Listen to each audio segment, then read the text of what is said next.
Hello प्यारे बच्चों। यहाँ पर मैं एक बायोलॉजी का जो सीबीएसई ने सैम्पल पेपर लोड किए हैं वो मैं बता रहा हूँ आप लोगों को।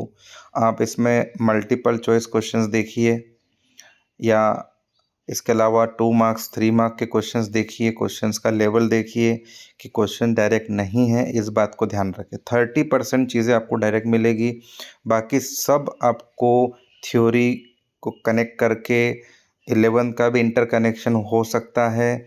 तो जितने भी सिलेक्टेड टॉपिक अगर आप पढ़ रहे हैं उन टॉपिक्स को डायरेक्ट क्वेश्चन आ जाए ऐसा नहीं है, इस बात का ध्यान रखें।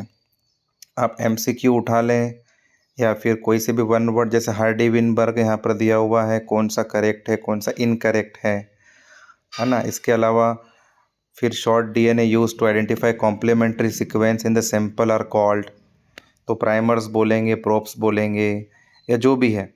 इसके अलावा आप ये देख सकते हैं क्वेश्चन नंबर 8 प्लाज्मोडियम, जो हमने मलेरिया का देखा है, ऐसे ही एड्स कैंसर जो डिसीज़ है वहाँ पर भी चीज़ें डायरेक्ट नहीं मिलने वाली है।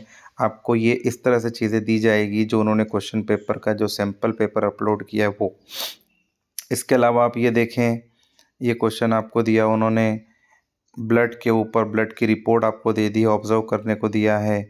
हमें पता है कि जब भी ब्लड में इन्फेक्शन होता है तो neutrophil, basophil, lympho specially lymphocytes वगैरह जो है इनका लेवल बढ़ जाता है, क्योंकि ये इम्यून सिस्टम बनाते हैं। हमने इम्यूनिटी पढ़ी है, इम्यून सिस्टम पे क्वेश्चन आएगा, लेकिन वो इस तरीके से आपको देंगे कि उन डेटास को ऑब्जर्व करके आपको बताना है कि बॉडी में इन्फेक्शन है तो किस तरह का इन्फेक्शन हो सकता है। इसके अलावा ये जो एनर्जी पिरामिड्स हैं ये हो गए। फिर आप देखो ये जो रिप्रोडक्टिव सेट, वहाँ से क्वेश्चन किस तरह से वो बना रहे हैं।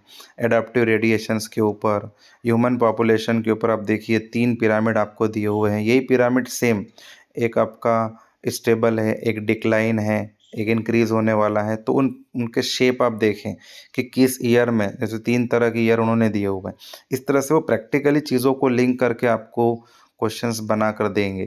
तो हमें उसके लिए रेडी रहना है। जैसे अब यही आप एक्टिव वाइज पैसिव इम्यूनिटी जो दिया हुआ है ट्रांसक्रिप्शन पे दिया हुआ है, तो एक बार इन सिंपल पेपर को भी आप ज़रूर देखें। ये जो आपका इकोलॉजी के ऊपर दिया हुआ है, number of bird species Colombia, ये जो हम देखते हैं कि जो पोलर रीजन और इक्वेटर पर टेम्परेचर में डिफरेंस होने के कारण टेम्परेचर ज़्यादा इक्वेटर पर होता है तो वहाँ पर ज़्यादा मिलेगी आपको। कंपटीशन बहुत इंपॉर्टेंट है, देखिए कंपटीशन इज़ नॉट लिंक, इस तरह से आपको एग्जांपल देकर पूछ सकते हैं। हमें उस समय रेडी रहना है। प्लीज़ एक बार इस क्वेश्चन पेपर को आप ध्यान से पढ़ें, आंसर्स ढूंढें, सॉल्व देखें ताकि आपको क्लैरिटी आए। Thank you so much.